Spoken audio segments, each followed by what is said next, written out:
Basic requirements as an international student to enter into the Australian universities. Australian universities అనే కాదు, ఇప్పుడు నేను చెప్పే ప్రాసెస్ అంతా అక్రాస్ ద గ్లోబ్ ఏ కంట్రీకైనా ఇదే సేమ్ అప్లికబుల్ అవుతది. ఒకటి మీరు +2 అని కంప్లీట్ చేసి ఉండాలి. అంటే ఇంటర్మీడియేట్ లేకపోతే బ్యాచిలర్స్ అనేది కంప్లీట్ చేసి ఉండాలి. ఒకవేళ ఇంటర్మీడియేట్ కంప్లీట్ చేస్తే బ్యాచిలర్స్‌కి ఎలిజిబుల్ అవుతారు. బ్యాచిలర్స్ కంప్లీట్ చేస్తే మాస్టర్స్‌కి ఎలిజిబుల్ అవుతారు. మాస్టర్స్ కంప్లీట్ చేస్తే పీహెచ్‌డీ ప్రోగ్రామ్‌కి ఎలిజిబుల్ అవుతారు. సైమల్టేనియస్‌గా మీరు పీటీఈ ఆర్ ఐఎల్టీఎస్ కంప్లీట్ చేసి ఉండాలి. మాక్సిమం అన్ని కోర్సెస్‌కి స్టాండర్డ్ రిక్వైర్మెంట్ ఏందనంటే ఇండివిడ్యువల్ 6 బ్యాండ్స్, ఓవరాల్ 6.5. పీటీకి వస్తే no band less than 50 and overall 58. ఇది standard requirement for every university across the Australia. And మీరు ఏ కంట్రీ తీసుకున్నా స్టాండర్డ్ రిక్వైర్మెంట్ అది. మెడికల్స్ క్వాలిఫై కావాలి.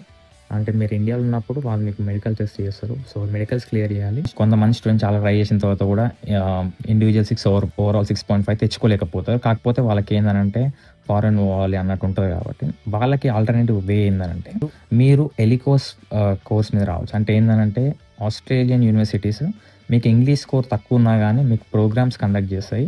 అంటే ఫస్ట్ వచ్చిన ఒక 6 మంత్స్ మీకు ఫస్ట్ సెమిస్టర్ ఉండకుండా కొన్ని డేస్ మీకు ఇంగ్లీష్ ప్రోగ్రామ్ అంటే how to speak English, next grammar, dictation ఇట్లాంటివి కొన్ని బేసిక్ ఇంగ్లీష్ క్లాసెస్ తీసుకుంటే తర్వాత మీ కోర్స్ స్టార్ట్ అవుతుంది. అట్లా దాని మీద మీరు రావచ్చు. ఫస్ట్ ఆఫ్ ఆల్ ఆ యూనివర్సిటీ బేసిక్ రిక్వైర్మెంట్స్ చూసుకోండి. అంటే ఒక్కొక్క యూనివర్సిటీకి ఒక్కొక్కలా ఉంటుంది. సో మినిమం మీకు అట్లీస్ట్ ఒక 60% స్కోర్ ఉంటే, ఒకవేళ +2లా కానీ, బ్యాచిలర్స్లో కానీ, మాస్టర్స్లో కానీ ఈ స్కోర్ ఉన్నట్టయితే మీకు కొంచెం సేఫ్ సైడ్లో ఉంటారు. సో లెస్ దెన్ 60కి అయితే మీకు వాళ్ళు జీటీఈ కాల్ తీసుకుంటారు. ఈ జీటీఈ కాల్‌లో వాళ్ళు మీకు టోటల్‌గా ఏందంటే క్వెషన్స్ అడుగుతారు. సో మీ స్కోర్ ఎందుకు ఇట్లుంది? ఇట్లాంటి క్వెషన్స్ కూడా అడిగే ఛాన్సెస్ ఉంటాయి. సో మీరు కరెక్ట్‌గా జస్టిఫికేషన్ ఇస్తే మీకు ఆఫర్ లెటర్ వస్తది. దాంట్లో ప్రాబ్లమ్ ఏం లేదు. ఎంట్రీకి ఏజ్ ఒక ఎక్స్‌టెంట్ వరకే బ్యారియర్ గానీ, ఏజ్ ఎక్కువ ఉంది కదా! సో నాకు ఇంకా వీసా రాదన్నట్టయితే అట్లా ఏం లేదు. ఏజ్ మాత్రం బ్యారియర్ అయితే కాదు. కొన్ని యూనివర్సిటీస్‌లల్ల మీకు 5.5కి కూడా డైరెక్ట్‌గా అడ్మిషన్ ఇస్తారు.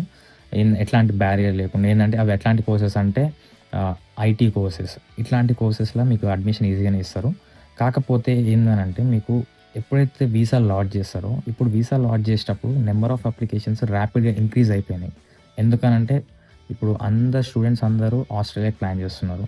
యూఎస్ఏ, యూకే, ఐర్లాండ్, జర్మనీతోని కంపేర్ చేసుకుంటే ఆస్ట్రేలియాకి నెంబర్ ఆఫ్ అప్లికేషన్స్ చాలా ఎక్కువ ఉన్నాయి. అందుకే వాళ్ళు ఏందనంటే ఫిల్టర్ చేస్తారు. మాక్సిమం మంచి ఇంగ్లీష్ స్కోర్ ఉన్న స్టూడెంట్స్‌కి +2ల, బ్యాచిలర్స్‌ల మంచి స్కోర్ ఉన్న వాళ్ళకి ఫస్ట్ ప్రిఫరెన్స్ ఇస్తారు. తర్వాత ఒకవేళ అప్పటికి క్యాప్ రీచ్ కాకపోతే తర్వాత వాళ్ళని తీసుకుంటారు.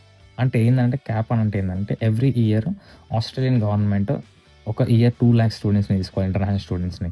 3,00,000 ఇంటర్నేషనల్ స్టూడెంట్స్‌ని తీసుకోవాలి అని వాళ్ళు ఒక లిమిట్ పెట్టుకుంటారు. ఆ లిమిట్ రీచ్ కాకపోతే అప్పుడు లో స్కోర్ ఉన్న వాళ్ళకు, ఇట్లాంటి వాళ్ళకి ప్రిఫరెన్స్ ఇస్తారు.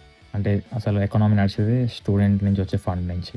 So students are the main asset for the Australian government. Also, please like, share, and subscribe to my channel.